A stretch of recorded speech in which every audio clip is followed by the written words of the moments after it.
This video is brought to you by HelloFresh. Go to HelloFresh.com/DanMurrell10FM for a special offer and stay tuned after the video for more info.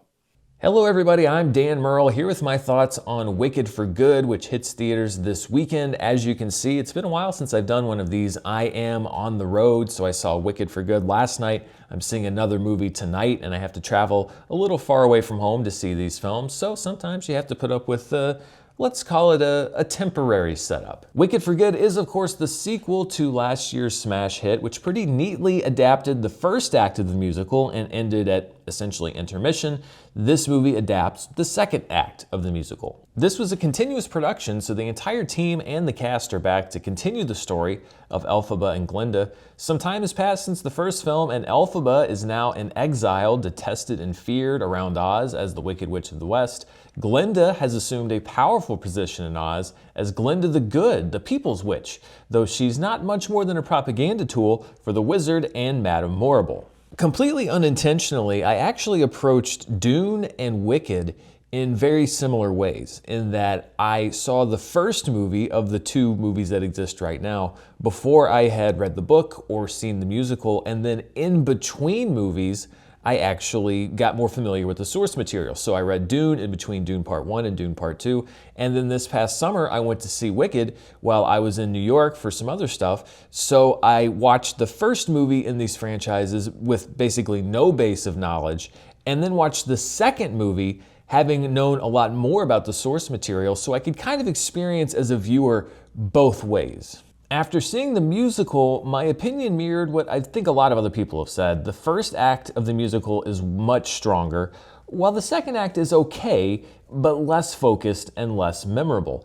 But that actually made me more excited about seeing Wicked for Good because I thought that it presented an opportunity for John M. Chu, for the screenwriters Winnie Holtzman and Dana Fox to go in to reassess basically the second act and to make some improvements. And it could actually be a case where the adaptation of something surpasses the original because you have the opportunity to go in and make these changes. Well, Wicked for Good remains a faithful adaptation of the Broadway musical, including its faults, because I had the same issues with this movie that I had with Act 2 of the musical. And I don't think that it is a comparison issue. I don't think that I only had issues with Wicked for Good because I've now seen the musical. I'm pretty confident that I would have had the same issues that I have with Wicked for Good regardless. I think part of it is something that's not necessarily a flaw with a lot of musicals. It's a trait of a lot of musicals, which is that the first act is more enticing, it's catchier, it grabs your attention more,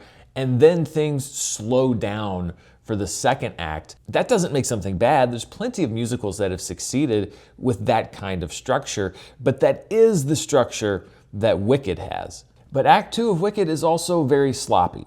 It's where the musical brings in characters and elements from Dorothy's time in Oz, and their poor integration that we saw on stage, I think, is carried over to the screen. Wicked for Good is, for lack of a better word, herky-jerky. It whips its characters through huge plot twists that often feel awkward and forced, and it's something that I hoped would be massaged at the screenwriting stage, but wasn't. Part of it may be that one of the two credited screenwriters of Wicked for Good, and also for the first film, is Winnie Holtzman, who wrote the book of the musical. And there was some confusion about this, I remember when I reviewed Wicked last year. When I say the book of the musical, I don't mean the book that Wicked was based off of originally. The book of a musical means the spoken dialogue portions, a lot of the character development and character arcs. She wrote that for the original musical and also was the co-screenwriter of this movie, and I'm not necessarily sure if the person who wrote the work that I think originally has some flaws is the best person to come in and maybe take a sober assessment of that second act and see where there could be some improvements. There is a co-screenwriter, Dana Fox, and there is also some additional material that's put into the film. There are a couple of new numbers. There is an expansion of the animal escape / rescue plotline, storyline, but the new stuff didn't really do a whole lot for me. I wish that that energy had been focused on revising what's there rather than adding to what's there. What does carry over from the first Wicked is a collection of terrific performances and some really enchanting filmmaking. Cynthia Erivo and Ariana Grande don't miss a beat and prove once again why they were terrific choices to play Elphaba and Glinda. You buy these two as friends, separated by distance and by their own choices, and even with the story's flaws, it is this core story that remains powerful and effective. To take a bit of a side journey here, Universal is once again pushing Cynthia Erivo for Best Lead Actress and Ariana Grande for Best Supporting Actress. And if that was category fraud last year, which quite frankly I think it is category grand larceny this year, because first of all, I suspect if you bring a stopwatch into the movie, Ariana Grande has just as much or more screen time than Cynthia Erivo. Maybe Erivo has just the tiniest bit more, but even more so on a structural level, I think that the first Wicked was Elphaba's movie. The second Wicked is very much Glinda's movie, because Glinda really is in many ways the heart of the film. Jeff Goldblum's Wizard gets more screen time in this one, including his own song, and he continues to turn his oddball Jeff Goldblum energy into oddball Wizard of Oz energy. I was admittedly skeptical of his casting after the first movie, but now having seen the second movie, I think that he was actually a pretty good choice. Michelle Yeoh doesn't bring the strongest musical talent to her part as Madame Morrible, but she does make a great villain. Wicked for Good requires her to be much more sinister than the first movie, and she excels in those moments. And Jonathan Bailey's Fiyero got, I think, most of his heartthrob moments out of the way in part one. Here, he's mostly the stoic love interest of, honestly, multiple characters, and he does what he can with what's on the page, despite the fact that he sort of disappears for a chunk of the movie. I also continue to be a fan of John M. Chu's direction of the movie. I know that not everyone was a fan of the look for the first film, but I was, and I was once again marveling in this movie at Wicked for Good's cinematography and production design. It is hard to reimagine things as iconic and imagery as iconic as The Wizard of Oz, especially because this movie directly overlaps with events that were depicted in the 1939 film. But I love the vision that's brought to this film. It is a reimagining of the world of Oz, and I think a really interesting one, but it also incorporates all of these familiar elements, things that have sort of entered the culture from the 1939 film. I think when you look at the awards season, production design, set decoration, costume design will all be very much in the mix. And I think that John M. Chu should be as well, but if he was going to get nominated for Best Director, especially at the Academy Awards, I think that last year was his year and it didn't happen. I don't see a better chance of it happening this year. When it comes to judging film adaptations of books or musicals or anything else really, it can get tricky and the results may vary. But I found that with Wicked, my thoughts on the movie and my thoughts on the musical are pretty much in lockstep. The biggest difference between Act 2 of Wicked on stage and Wicked for Good is that Wicked for Good is longer, which I think amplifies its flaws.